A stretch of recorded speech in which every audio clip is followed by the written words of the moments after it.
Bonjour Etsa. Bonjour. Vous êtes enseignante donc au lycée Paul Bert et vous venez d'organiser un déclic proposé par la Fondation Schlumberger pour l'éducation et la recherche. Pourquoi vous avez accepté ?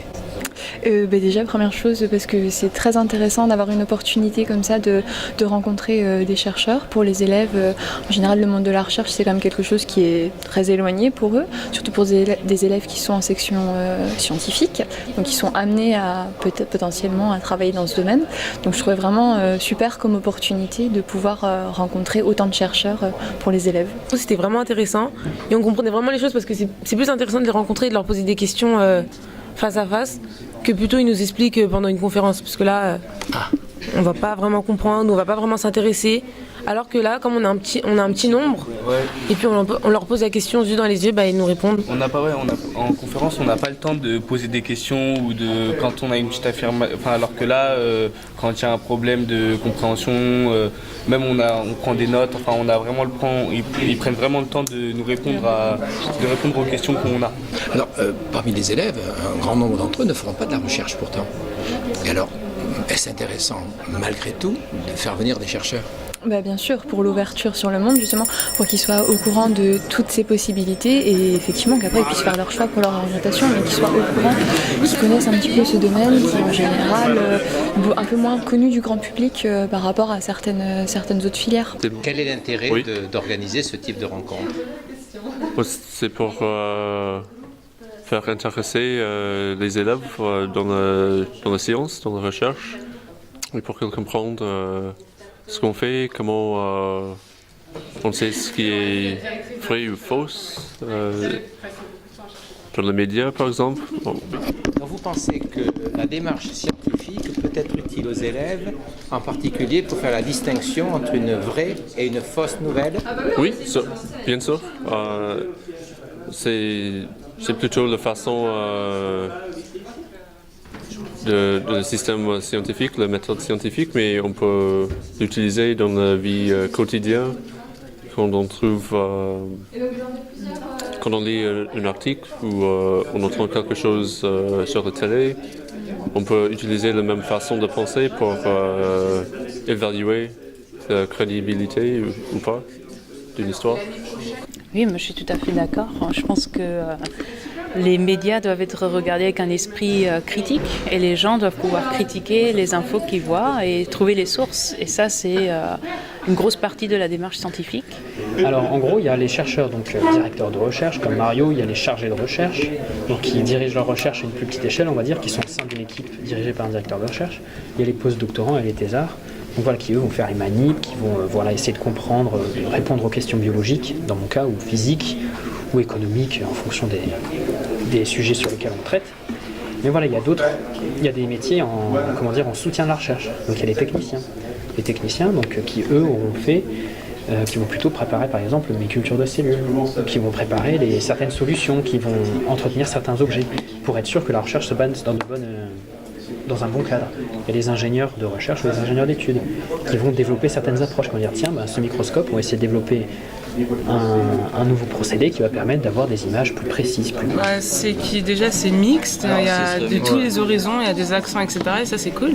Et puis, on peut discuter vraiment face à face et en savoir beaucoup plus que si on était un groupe face à une personne, et c'est bien. J'ai trouvé ça vachement bien, on est vraiment dans une bonne pédagogie avec tous ces chercheurs, on a la chance de pouvoir rencontrer toutes ces personnes qui on n'aurait pas pu espérer rencontrer dans un autre cadre.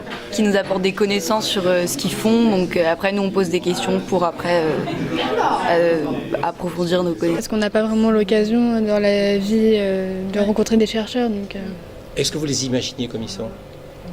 Non, pas vraiment, comme ils parce étaient, on a toujours une idée des chercheurs dans des labos, en blouse blanche, et en fait on se rend compte que non, c'est des gens un peu comme vous et moi. Donc, Ouais, voilà.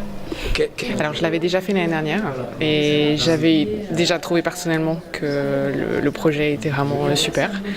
Mes élèves ont adoré, ils m'en ont parlé toute l'année. Et le fait de rencontrer des chercheurs et de se rendre compte qu'il y avait différents parcours pour devenir chercheur, qu'il y avait différents métiers dans une équipe de recherche, ça les a vraiment passionnés.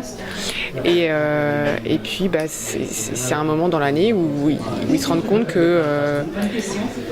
qu'il y a des chercheurs qui peuvent être intéressés en fait, de parler à des élèves. Mes élèves ont adoré l'idée que des chercheurs viennent leur parler, alors qu'ils ont l'impression qu'ils ne sont que des élèves et pourquoi des adultes viendraient leur parler, surtout des adultes qui sont des chercheurs. Ils ont une image très très belle des chercheurs.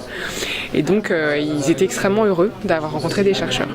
C'est pas difficile à organiser. Moi j'ai trouvé que ce qu'on nous fournit est extrêmement complet. On a juste à suivre un guide. Et en fait c'est vraiment parfait. Donc c'est sûr qu'il faut prévoir les salles, il faut organiser les salles. Il faut juste prévenir nos élèves. Donc c'est vraiment quasiment rien. Qu'est-ce que vous avez reçu comme matériel pour l'organiser? Alors on a reçu une cloche pour sonner toutes les fins de rencontres.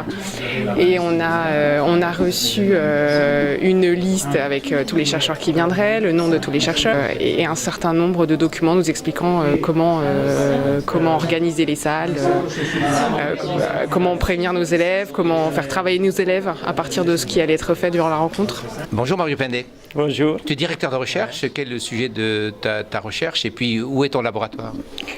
Oui, donc mon laboratoire il est à l'hôpital Necker Enfants Malades, donc c'est un institut de recherche. Donc moi je ne suis pas médecin, mais bon, dans notre environnement la recherche médicale est très importante et très développée. L'hôpital Necker Enfants Malades c'est un des hôpitaux des pointes dans le domaine biomédical et dans la recherche en génétique. Je suis plutôt biologiste, mais on travaille beaucoup en interaction avec les médecins. Et donc ce qui nous intéresse c'est de comprendre les mécanismes moléculaires qui sont à la base de la croissance cellulaire et qui peuvent être dérégulés dans des situations, par exemple, des cancers, d'obésité, des maladies génétiques qui donnent effectivement des troubles métaboliques ou de croissance. Et donc, on essaie vraiment de faire les liens entre recherche fondamentale, compréhension des mécanismes qui régulent notre croissance, notre développement et recherche médicale, c'est-à-dire comment on peut arriver à trouver de nouvelles pistes thérapeutiques qui vont cibler ces mécanismes qui ne marchent pas, qui sont défectueux dans certaines maladies qui touchent à la croissance ou au métabolisme. Alors bon, aujourd'hui là, tu es au lycée Paul Bert à Paris, au milieu d'élèves de terminale, dans les laboratoires. Mais qu'est-ce que tu fais là? Oui, donc c'est une initiative qui a été proposée par la Fondation Schlumberger pour l'éducation et la recherche. Donc j'ai l'honneur d'être un des lauréats de cette fondation qui soutient beaucoup vraiment la recherche fondamentale. Et donc une des choses que la Fondation a décidé de promouvoir en France, c'est aussi effectivement d'aller vers les étudiants au lycée et expliquer qu'est-ce que c'est notre travail et si possible effectivement aider dans la compréhension de notre travail, mais surtout aussi passer la passion qu'on a pour ce travail-là.